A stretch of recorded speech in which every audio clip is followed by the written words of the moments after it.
lo que nadie ha osado hacer jamás. Vamos a ver el tiempo como lo ve Dios, todo a la vez.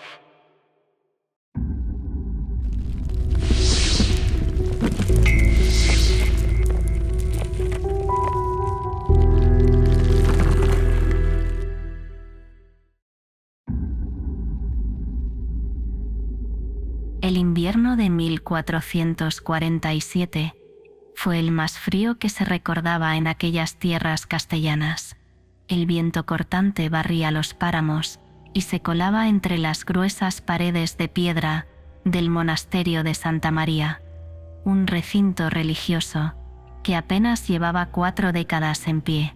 Construido en una hondonada alejada de las rutas habituales, el monasterio se había convertido en refugio para quienes buscaban entender los misterios divinos, lejos del bullicio del mundo. Fray Tomás de Almeida no era un monje común. A sus 47 años, dirigía a la pequeña comunidad de benedictinos con mano firme pero amable. Lo que pocos sabían era que bajo su apariencia de devoto servidor de Dios, latía la mente de un estudioso obsesionado con un tema prohibido: la naturaleza del tiempo. El tiempo no es lo que nos han enseñado, hermanos, solía murmurar en la intimidad del scriptorium a sus más cercanos colaboradores.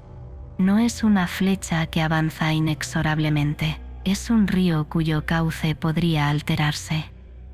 Esa noche de diciembre, mientras el resto del mundo dormía, 13 hombres se reunieron en la biblioteca del monasterio.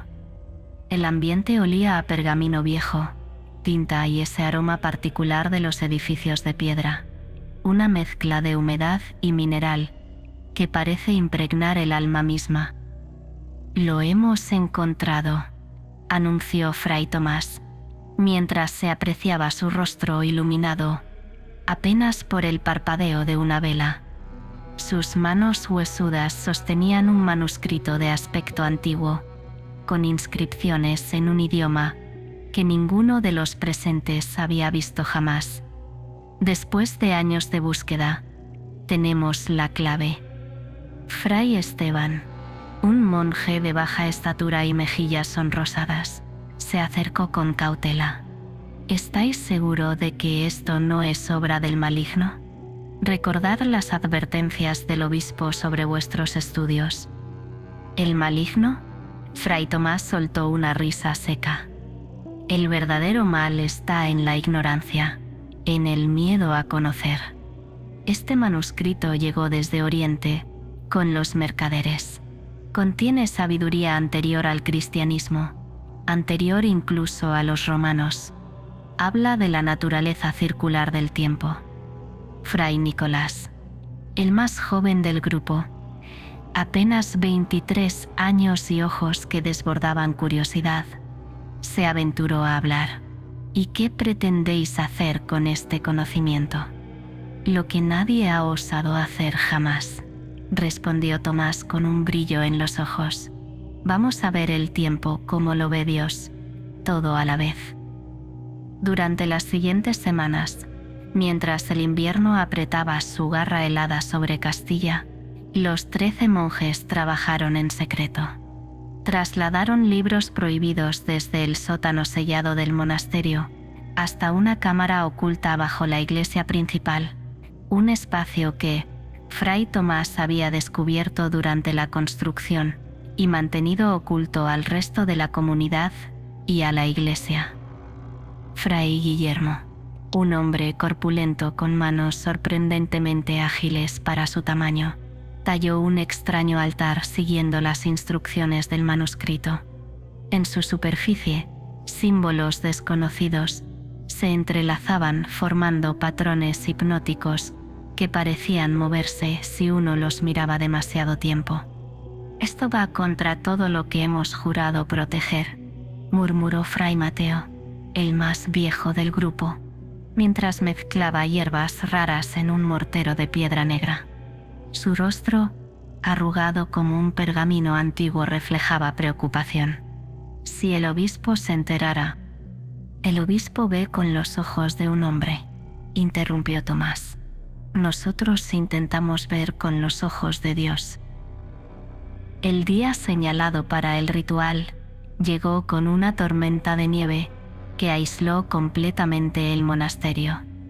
Era como si la naturaleza misma quisiera mantener en secreto lo que iba a ocurrir allí aquella noche.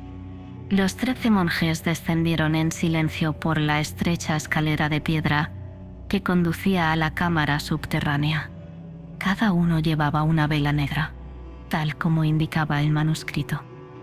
La estancia circular estaba preparada, el altar en el centro, 13 posiciones marcadas en un perfecto círculo a su alrededor. «Hermanos», comenzó Fray Tomás, mientras su voz resonaba en el espacio abovedado, «lo que vamos a hacer esta noche no es un acto de herejía, sino de suprema fe. Vamos a contemplar la creación como la contempla su creador, sin las cadenas del tiempo lineal». Fray Pascual, un monje de rostro alargado y ojos hundidos que rara vez hablaba, colocó en el centro del altar el objeto que habían creado siguiendo las instrucciones del misterioso texto, un reloj de arena imposible, con la arena fluyendo simultáneamente en ambas direcciones. «Hay algo que no me habéis contado», dijo de pronto Fray León, un hombre de complexión robusta y barba espesa. «El manuscrito habla de un precio. ¿Cuál es el precio que debemos pagar por este conocimiento?» Fray Tomás dudó por primera vez. Una sombra cruzó su rostro enjuto. El manuscrito menciona un anclaje.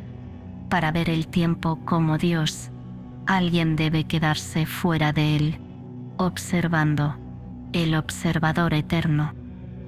Un murmullo recorrió la sala. «¿Y quién será ese observador?», preguntó Fray Nicolás, con voz temblorosa. «Yo me ofrezco», respondió Tomás sin vacilar. «Es mi responsabilidad». Lo que no dijo, lo que no confesó a sus hermanos, era que el manuscrito no hablaba de un solo observador, sino de 13 observadores eternos, atrapados para siempre en el momento que intentaban trascender.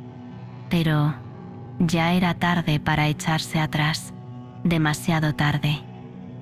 La ceremonia comenzó a medianoche. Los 13 monjes, dispuestos en círculo alrededor del altar, entonaron los extraños cánticos descritos en el manuscrito. No era latín, ni griego, ni árabe. Era un idioma más antiguo, con sílabas que parecían doblarse sobre sí mismas como el tiempo que intentaban manipular. El reloj de arena en el centro comenzó a vibrar. La arena dejó de fluir normalmente y empezó a formar patrones imposibles, suspendida entre los dos bulbos de cristal.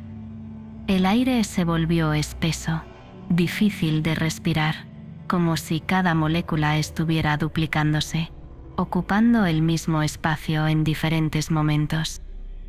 «Está funcionando», susurró Fray Tomás, con los ojos muy abiertos. «Puedo verlo, puedo ver el tiempo». Y en efecto, todos empezaron a ver. Vieron el monasterio siendo construido, piedra a piedra. Lo vieron en ruinas, muchos siglos después.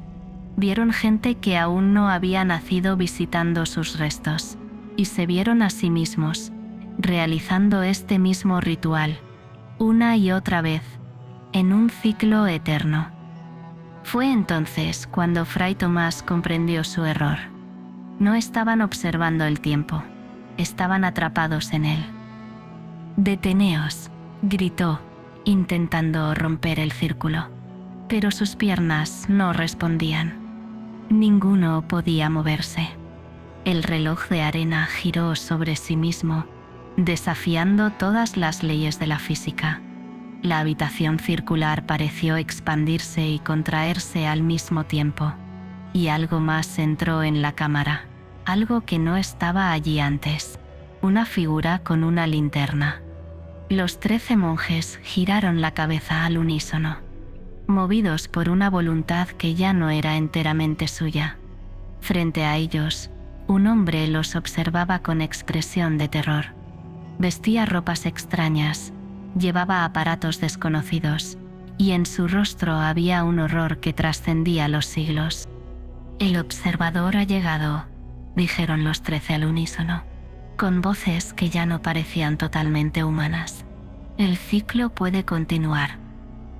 Fray Tomás intentó gritar, advertir al extraño que huyera, pero de su boca salieron palabras diferentes, palabras que no eran suyas.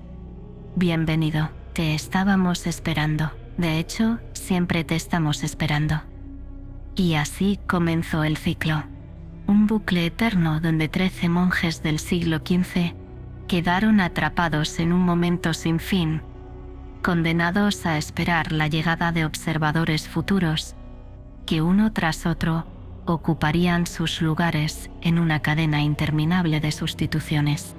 En la superficie, el monasterio parecía vacío. Los otros monjes que no habían participado en el ritual despertaron para encontrar que 13 de sus hermanos habían desaparecido sin dejar rastro. No había signos de violencia, ni de huida apresurada. Simplemente se habían desvanecido.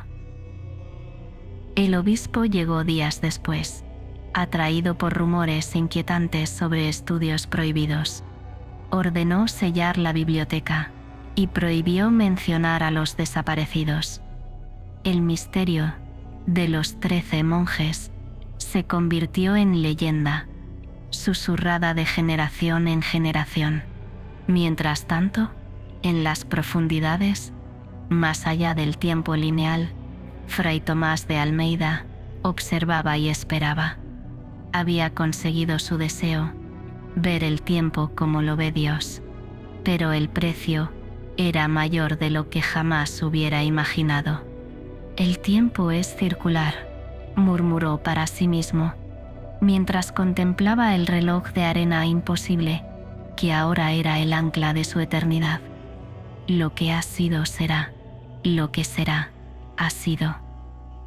Y en el valle burgalés, el monasterio de Santa María de los Páramos guardaba su secreto, paciente como solo puede serlo, algo que existe fuera del tiempo, esperando a que el ciclo continuara, esperando a su próximo observador, porque bajo las ruinas del monasterio, el tiempo no avanzaba en línea recta, giraba en círculos, eternamente, con 13 observadores, vigilando su flujo imposible, esperando siempre al siguiente que, sin saberlo, siempre había sido uno de ellos.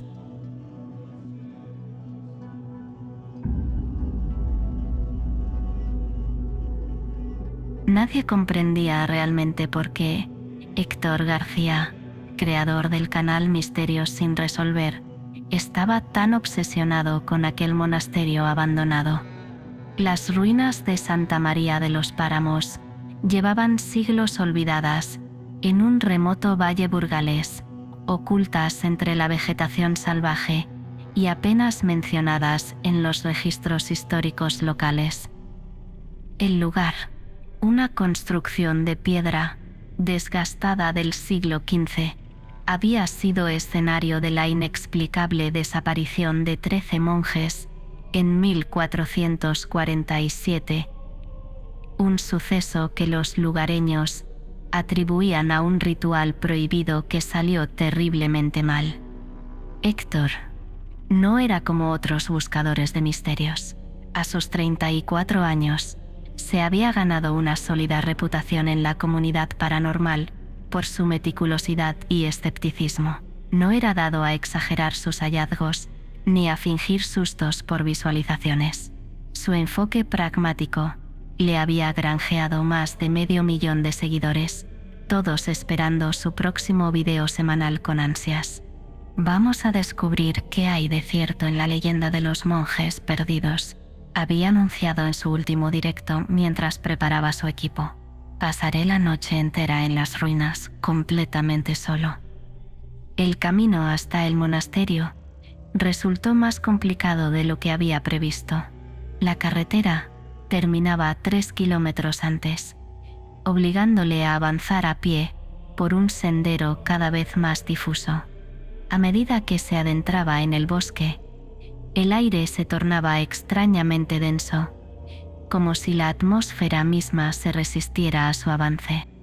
Lo primero que llamó su atención al llegar fue el silencio absoluto. Ni cantos de pájaros, ni zumbidos de insectos, ni el susurro del viento entre las hojas. Solo un vacío sonoro que parecía engullir incluso el ruido de sus propios pasos sobre la hojarasca.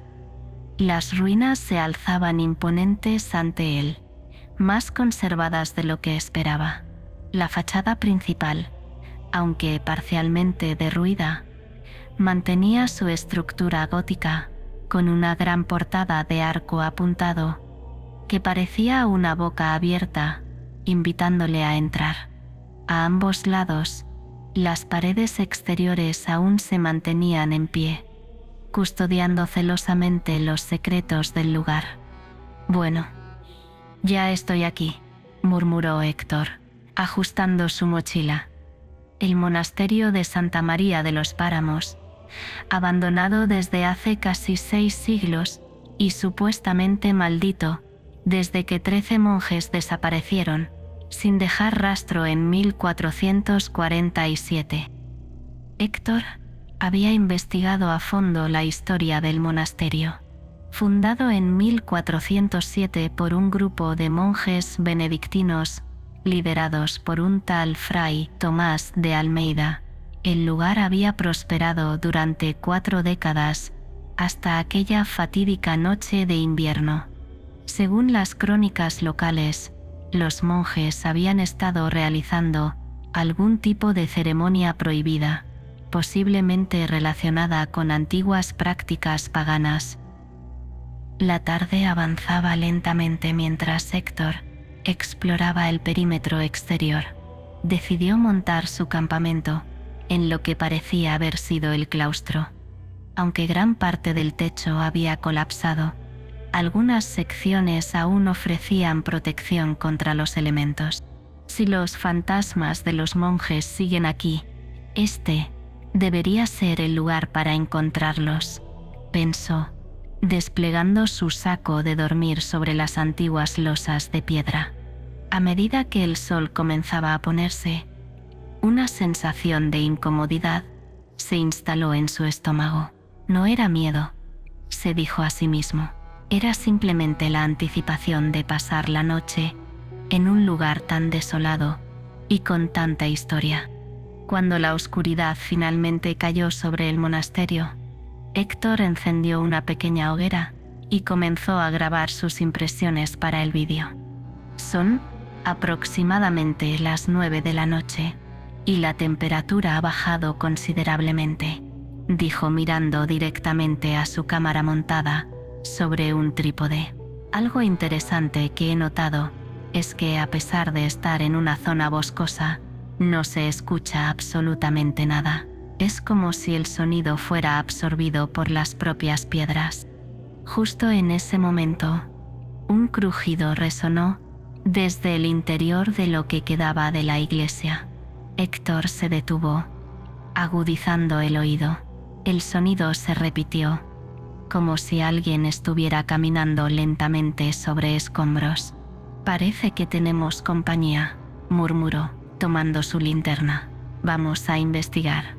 El interior de la iglesia era un laberinto de columnas rotas y bancas destrozadas.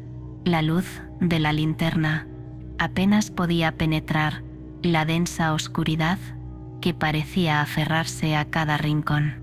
Héctor avanzó cautelosamente, barriendo el haz de luz de izquierda a derecha. «¿Hay alguien ahí?», preguntó, mientras su voz resonaba entre las paredes de piedra. No hubo respuesta, pero el ambiente había cambiado sutilmente. El aire parecía más frío, más denso, como si de repente estuviera respirando a través de una fina tela. Y entonces lo notó. Su reloj marcaba las 11:47 de la noche. Imposible. Acababa de comprobar la hora antes de entrar, y apenas eran las 9:15 de la noche. Debe haberse estropeado, murmuró, sacando su teléfono para verificar. La pantalla estaba en negro, completamente descargado, a pesar de que la batería estaba al 87% minutos antes.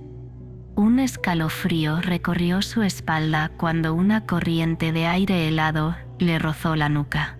Se giró bruscamente, pero no había nada detrás de él, solo más oscuridad y ruinas. Decidió volver al claustro, pero algo no encajaba. Los pasillos no conducían donde deberían.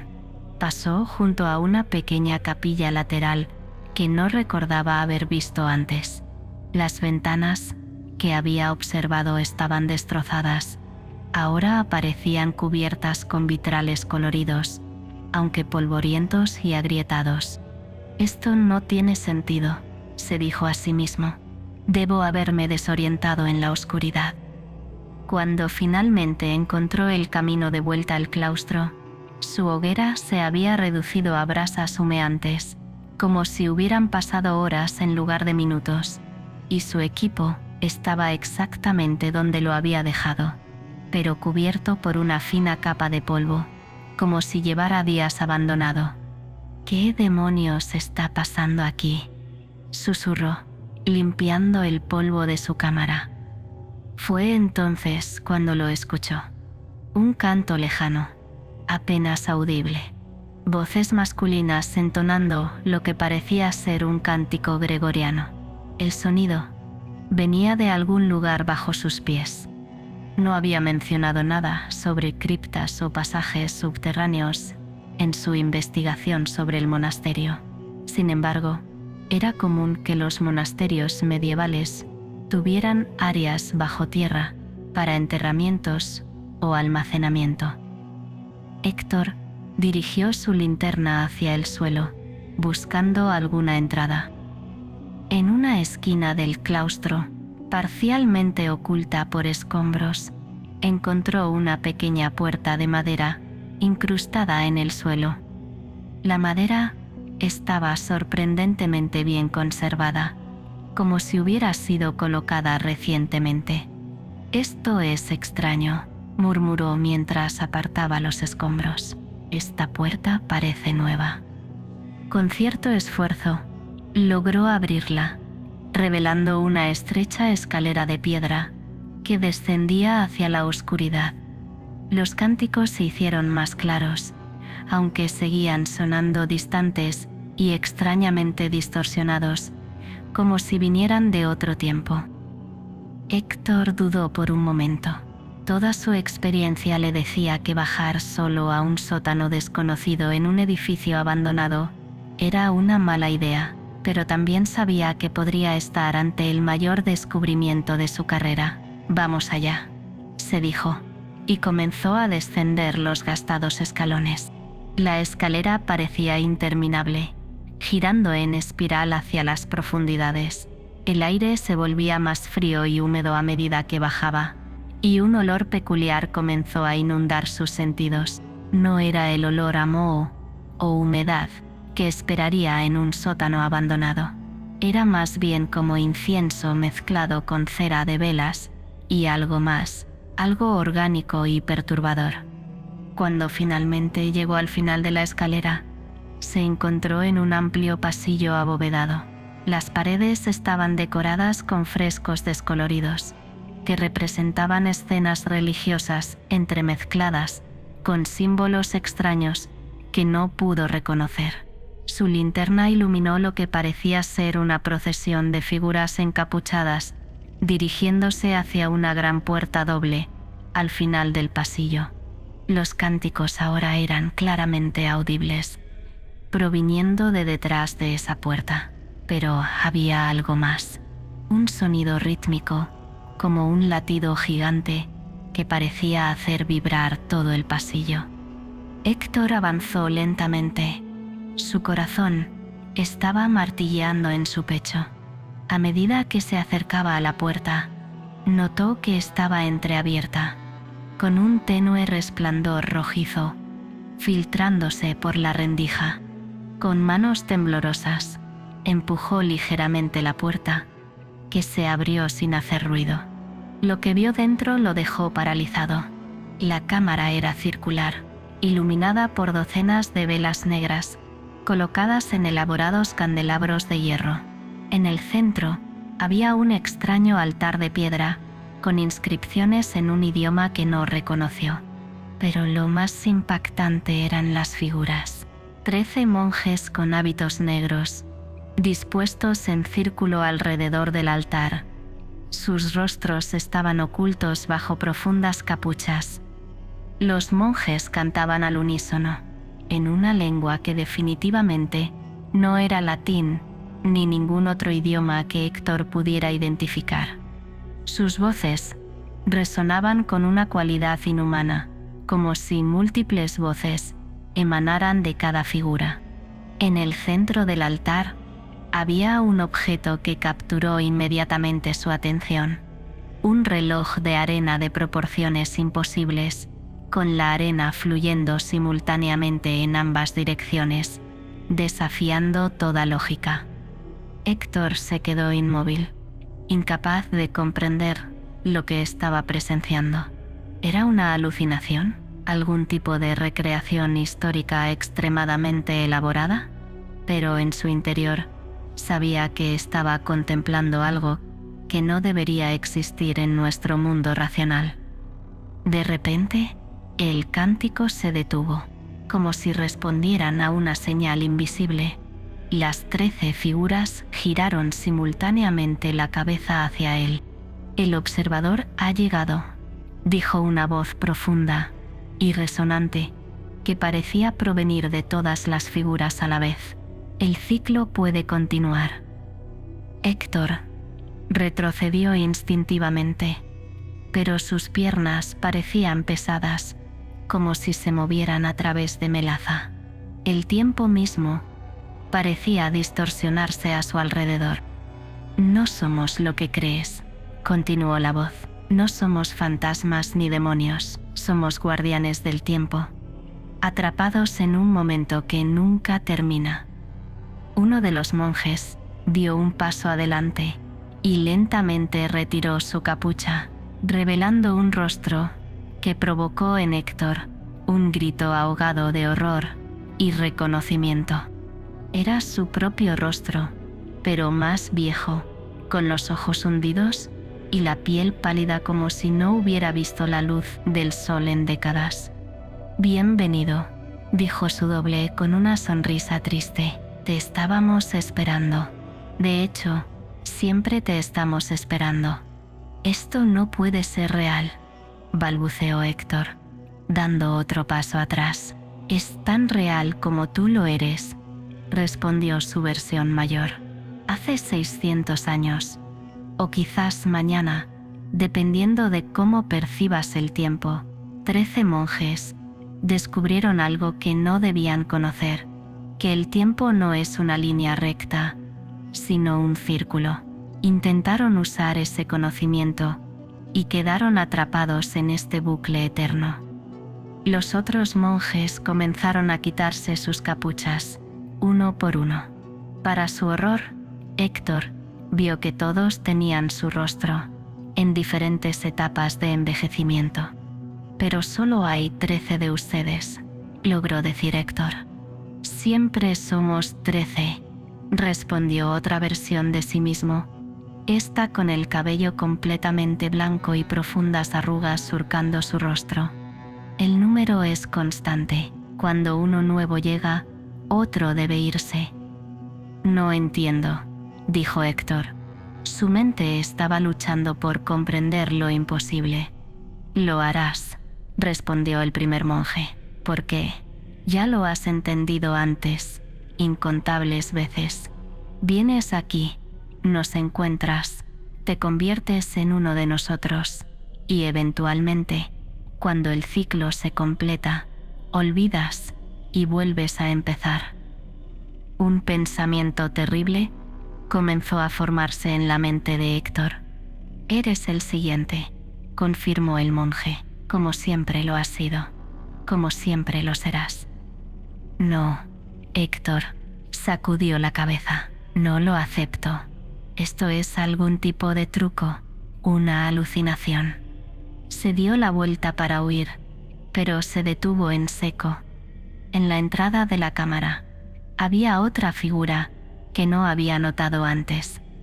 Un hombre joven con una linterna en la mano, mirando la escena con ojos desorbitados por el terror. Era él mismo, tal como estaba minutos antes, entrando por primera vez en la cámara. Los monjes comenzaron a cantar nuevamente, y el reloj de arena en el altar comenzó a girar sobre sí mismo, creando patrones imposibles con la arena. «Observa», dijo el monje anciano, señalando hacia la figura en la entrada. «Observa cómo comienza el ciclo nuevamente». Héctor vio con horror cómo su otro yo reaccionaba exactamente como él lo había hecho. La sorpresa inicial, el retroceso, las palabras balbuceantes. Era como ver una grabación de sí mismo, excepto que estaba sucediendo en tiempo real. Y entonces lo entendió. Estaba presenciando el mismo momento desde dos perspectivas diferentes. Estaba viendo y siendo visto simultáneamente. El observador y lo observado en un bucle eterno. «No puede ser», murmuró. Pero incluso mientras lo decía, sabía que era verdad. Podía sentir cómo el tiempo se curvaba a su alrededor, cómo los momentos se superponían y se mezclaban. El ritual continuó ante sus ojos, pero ahora con una diferencia crucial. Una de las figuras encapuchadas, la más anciana, comenzó a desvanecerse gradualmente, como niebla bajo el sol matutino. «El ciclo se renueva», explicó, su doble más cercano en edad. «Uno se va, otro llega. La rueda sigue girando». Con un escalofrío de reconocimiento, Héctor comprendió que estaba destinado a tomar el lugar del monje que desaparecía. No era una elección, era inevitable, tan inevitable como su llegada al monasterio, tan predestinado como cada paso que había dado en su vida. «¿Cuántas veces ha sucedido esto?», logró preguntar. «Infinitas», respondió otro de sus dobles. «El tiempo aquí no es lineal. Todos existimos simultáneamente en diferentes puntos del ciclo. A veces eres el que observa, a veces el observado, a veces ambos». Mientras hablaba, Héctor notó que su propia mano comenzaba a adquirir una cualidad translúcida, como si estuviera perdiendo sustancia. Al mismo tiempo, sentía un tirón hacia el círculo de monjes, una atracción irresistible. «¿Qué me está pasando?», preguntó, aunque ya conocía la respuesta. «Te estás convirtiendo en parte del ciclo», respondió el monje, «como siempre lo has hecho». Con horror, Héctor vio cómo su otro yo en la entrada de la cámara comenzaba a experimentar exactamente la misma transformación. Era un reflejo perfecto, dos momentos del tiempo superpuestos. Trató desesperadamente de recordar cómo había llegado allí, por qué había venido al monasterio en primer lugar, pero los recuerdos se desdibujaban, reemplazados por otros más antiguos y a la vez más nuevos. Recuerdos de incontables ciclos, de observar a versiones de sí mismo llegando una y otra vez, de la eterna vigilia en las profundidades del monasterio. «El tiempo es circular», cantaban ahora los monjes, y Héctor se sorprendió al descubrir que conocía las palabras, que su propia voz se unía al cántico, sin que él fuera consciente de ello. «Lo que ha sido, será, lo que será, ha sido». Un hábito negro apareció sobre su cuerpo, reemplazando su ropa moderna. No recordaba habérselo puesto, pero de alguna manera sabía que siempre lo había llevado. A medida que Héctor se integraba en el círculo, ocupando el lugar del monje desvanecido, sentía cómo su conciencia se expandía y contraía simultáneamente. Ya no era solo Héctor García, el influencer de misterios del siglo XXI. Era todas las versiones de sí mismo, atrapadas en un momento eterno.